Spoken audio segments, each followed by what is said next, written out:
Nós iremos conhecer agora mais alguns recursos que existem não só no R, mas em outras linguagens computacionais, em praticamente todas elas, que é o recurso if, else, e depois nós iremos ver o for e o while.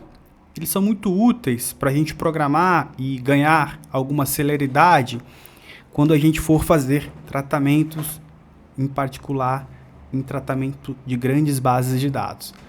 Então repare que aqui o que nós primeiro vamos fazer é simplesmente armazenar um valor e depois disso nós vamos fazer um teste, que é o que nós já vimos até aqui, um teste lógico. Então vamos armazenar o valor 5 no x, que está logo aqui do lado, e agora nós vamos chamar o if. O if vem do inglês e ele está falando o seguinte: se alguma coisa, você vai fazer um resultado. E aí basicamente é o seguinte o que eu estou falando aqui: se o valor de x que eu acabei de armazenar for igual a 149, imprima para mim a frase olá mundo. Se não for igual a esse valor que eu estou colocando para o x, ele não vai fazer nenhum tipo de operação. Então vamos rodar esse pequeno conjuntinho de script que eu desenhei. Repare que ele não sai nenhum tipo de comando. Agora, se nós, ao invés de 149, colocarmos 5 e dermos o Ctrl Enter, a nossa frase olá mundo apareceu. Esse é um primeiro passo para a gente compreender um pouquinho do que é a linguagem e do que é o comando if em particular. Vejamos agora o que vai acontecer exatamente se o nosso x passar a ser 29, exatamente o exemplo que nós acabamos de ver, e o que nós temos é exatamente o olá mundo. Se a gente voltar aqui nos valores, vamos deixar ele como o valor original, ele não vai operar com o olá mundo. A gente poderia também aqui colocar um valor diferente. A gente poderia colocar, deixa eu ver, um valor de data. Então, deixa eu ver aqui, ó, sysdate.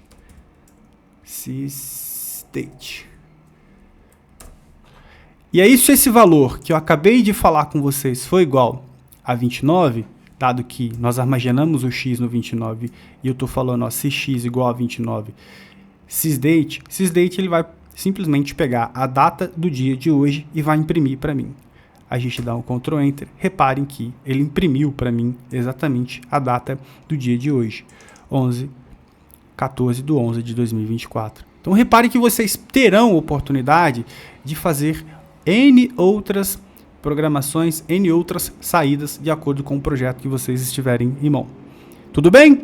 Avancemos mais um pedacinho. Agora nós vamos armazenar um vetor de valores nessa variável x aqui. Nós estamos criando um vetorzinho e nós vamos fazer agora algumas operações. Então, nós vamos armazenar no x. O x agora é um vetor aqui de 1 a 4, 18, 7 e 1, 1.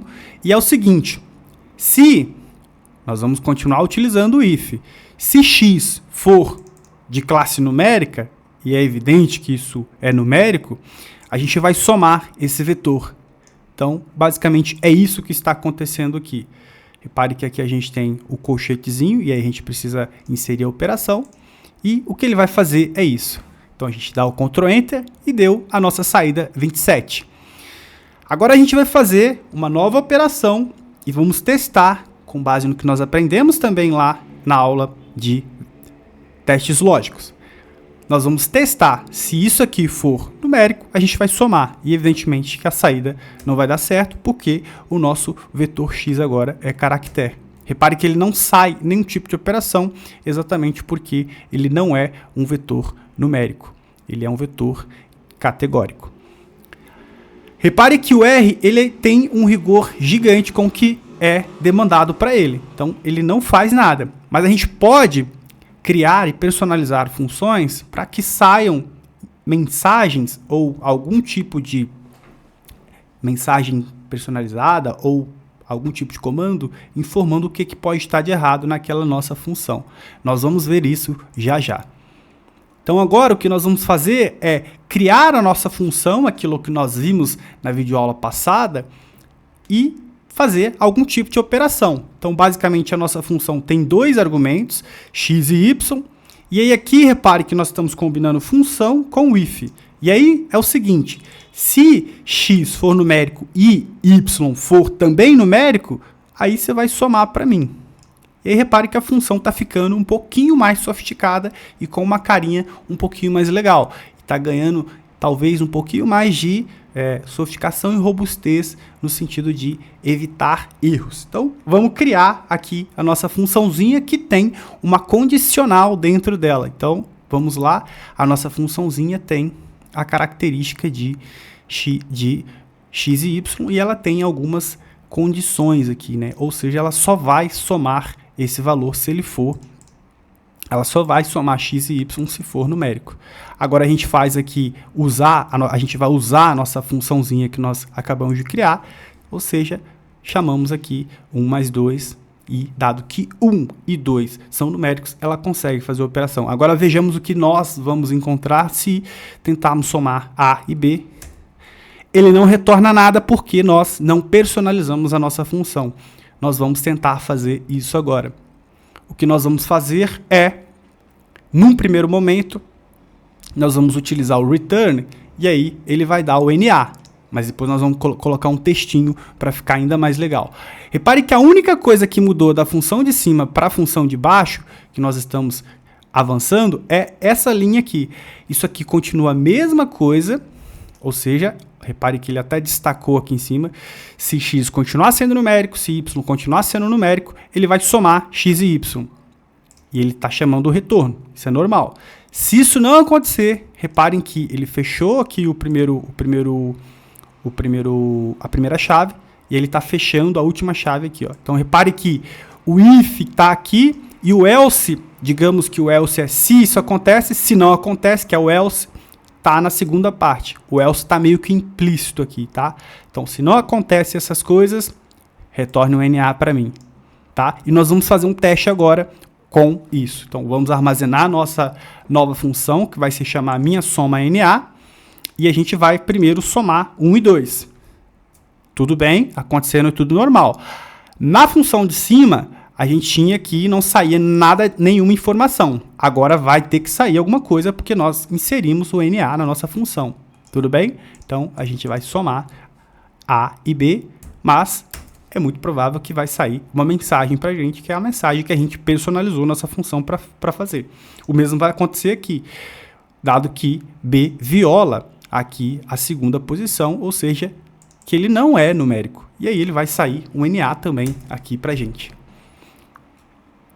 Já quase finalizando, agora a gente vai conseguir colocar uma mensagem de erro. Ou seja, aqui, além dele fazer o teste de ser numérico, ele vai informar para a gente que alguma coisa está errada. Ele vai dar uma mensagem que vai ajudar a orientar a gente tomar a decisão para saber o que está acontecendo de errado, que a nossa conta não está sendo realizada. Então repare que a característica é mais ou menos a mesma que nós vimos ali em cima. Reparem que tem um único detalhe, que aqui é e aqui está ou, tá? Ou seja, agora também o teste mudou e o teste não é de igualdade, é de diferença. E aí repare que a função agora é de 2 argumentos e aí ele está falando, ó, se x for diferente de numérico ou y for diferente de numérico, pare imediatamente e vai devolver essa mensagem. Se isso não acontece, some x mais y. Então a gente vai rodar a nossa funçãozinha mais uma vez, e agora a função tem esse nome, minha soma erro, e a gente vai fazer um teste. 1 mais 2 vai sair 3. Mas se a gente tentar fazer A e B, repare que exatamente a mensagem que nós pedimos para ele classificar aqui, para ele criar, caso nós nos deparamos com erro, ela saiu. O mesmo vai acontecer, dado que a conjunção aqui é violada. A gente não consegue fazer a continha. Beleza, pessoal? A gente já vai voltar para a aula não ficar muito grande e nós vamos conhecer um pouquinho da função else. Forte abraço.